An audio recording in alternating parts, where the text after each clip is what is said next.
Este aqui é Israel, um dos países mais desenvolvidos do Oriente Médio, mas o seu território tem um grave problema geográfico.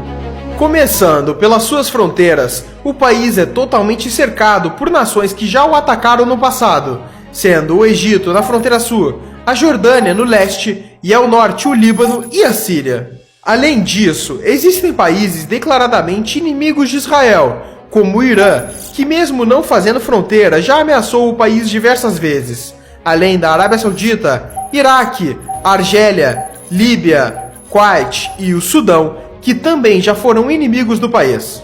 Isso sem falar dos conflitos internos que acontecem com a Palestina na faixa de Gaza e na Cisjordânia. E um dos motivos para isso acontecer é que todo esse território é muito estratégico, dado que aqui temos o Levante, uma região que se estende desde o Oriente Médio até o sul dos Montes Tauro na Turquia, sendo limitado a oeste pelo Mar Mediterrâneo e a leste pelo deserto da Arábia e da Mesopotâmia. Essa área conecta o norte da África ao Oriente Médio, sendo requisitada por interesses logísticos e militares de diversas potências. E o outro motivo de ser uma área de conflitos é pela questão religiosa, já que Israel concentra alguns dos principais centros históricos para o judaísmo, islamismo e o cristianismo. Para se ter uma noção, nos países ao redor de Israel, em média 94% da população é islâmica, enquanto em Israel 82% é judaica. E para entendermos mais a fundo o problema geográfico de Israel, temos que olhar a sua história. Desde seu surgimento até os dias atuais, Israel sempre viveu conflitos, guerras e instabilidades, justamente pela localização geográfica e por estar em uma região estratégica. Sabendo disso, vamos começar a história de Israel por aqui, em 600 a.C. Jerusalém, atual cidade de Israel, ficava no território de Judá e era cercado pelo Egito e pela Babilônia. Mas foi em 586 a.C. que começa um ciclo de invasões naquela região, onde os babilônios, sob o comando de Nabucodonosor II, invadiram e destruíram o Templo de Salomão. E logo em 538 a.C., Ciro, o Grande da Pérsia, conquistou a Babilônia e grande parte do Oriente Médio. Depois dele, por sua vez, com o avançar da Macedônia sobre a região, Alexandre o Grande conquista Jerusalém. E esse ciclo continua, com a atual região de Israel sendo dominada por Roma e outras diversas potências estrangeiras, com destaque para os reinos europeus durante as Cruzadas, que tiveram motivos principalmente religiosos e demarcaram a disputa entre cristãos e muçulmanos, que ocorre até hoje. Mas foi só em 1948, com a saída dos britânicos, que Israel proclamou sua independência. Mas ao fazer isso, países árabes como Egito, Jordânia, Síria, Líbano e Iraque não poderiam ver um Estado judeu no Oriente Médio e invadiram o país por todas as suas fronteiras, começando assim a Guerra Árabe-Israelense.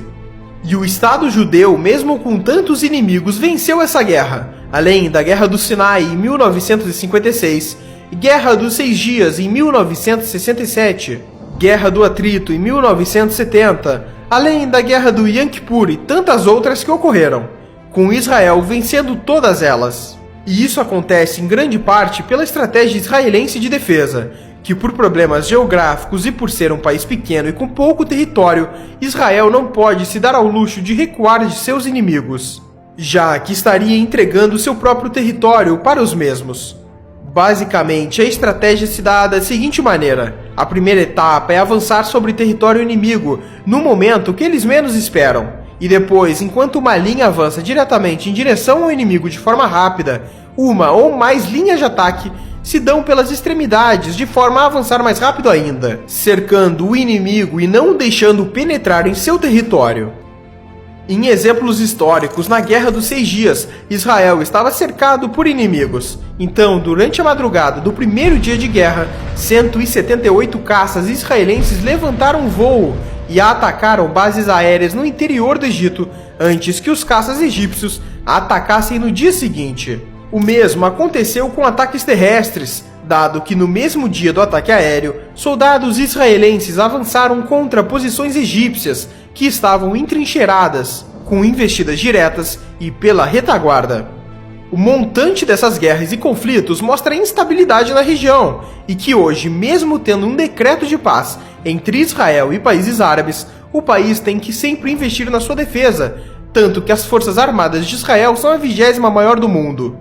E da sua população de 9 milhões de habitantes, 600 mil são militares.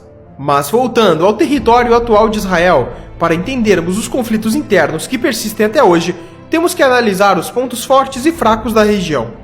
Diferente de países como os Estados Unidos, que possuem ótimas barreiras naturais e poucas fronteiras, Israel sofre nesse sentido, pois tem 3 barreiras naturais problemáticas. Sendo o Sinai, que por ser justamente uma área desértica e pouco habitada, ela dificulta o envio de forças militares até o deserto de Negev. A outra região são os desertos ao sudeste que protegem Negev e chegam até o Mar Vermelho. E por fim, o deserto que começa por volta de 40 quilômetros ao leste do Rio Jordão, que protege das possíveis ameaças vindas da Jordânia. Mas essa região em específico só funciona se Israel mantiver o controle da Cisjordânia, uma região de maioria palestina, o que é um problema para o país. E talvez esse seja o maior problema geográfico de Israel, os conflitos com a Palestina. Basicamente, a Palestina é um território dividido em 2 partes, sem ligação por terra, a Cisjordânia e Gaza. E dentro desses territórios temos regiões sob controle civil palestino e regiões controladas por Israel, conhecidas como assentamentos, que são como bairros protegidos por cercas e pelas forças israelenses. A proteção dessas regiões se dá basicamente porque a construção delas começou durante a Guerra dos 6 Dias contra os árabes, e as forças israelenses se estabeleceram nos territórios, e os conflitos entre israelenses e palestinos se intensificaram ao longo dos anos. Mas em 1993, em Oslo, Noruega, líderes israelenses e palestinos se reuniram e firmaram um acordo de paz, que estabelecia 3 áreas diferentes de ocupação na Cisjordânia. A primeira delas é a Área A, que seria administrada pelas autoridades palestinas. Já a Área B teria a administração palestina, mas controle militar de Israel. E por fim, a Área C, que é totalmente controlada por Israel. Muitos dos acordos firmados em Oslo foram mal sucedidos, mas as áreas permaneceram. E é na Área C que os israelenses têm dezenas e dezenas de assentamentos atualmente. Já a faixa de Gaza também é um território preocupante, pois é uma região densamente povoada, onde muitos refugiados palestinos se instalaram. E nela a quantidade e a recorrência de conflitos entre palestinos e israelenses é ainda maior. E foi por esse conjunto de fatores que em 2002 os israelenses começaram a construção de um muro que se estende por todo o território entre Israel e a Cisjordânia. O mesmo aconteceu na cidade de Jerusalém, onde temos um grande muro que ronda todo o território.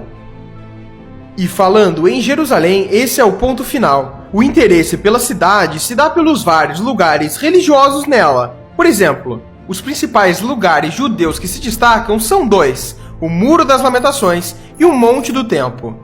Já para os cristãos, em principal, é a Igreja do Santo Sepulcro, e para os islâmicos, a Cúpula da Rocha. E hoje em dia, a cidade inteira está sob controle de Israel, e as perspectivas para o futuro são que continue assim. Mas as ameaças pela tomada de Jerusalém por parte de países árabes continuam. Os países lutaram pela tomada de Jerusalém durante sua história, e isto pode voltar a acontecer. E é incrível como um país tão pequeno e tão limitado territorialmente conseguiu se tornar a potência que é hoje, mesmo com todos os seus percalços geográficos. E esse foi o problema geográfico de Israel.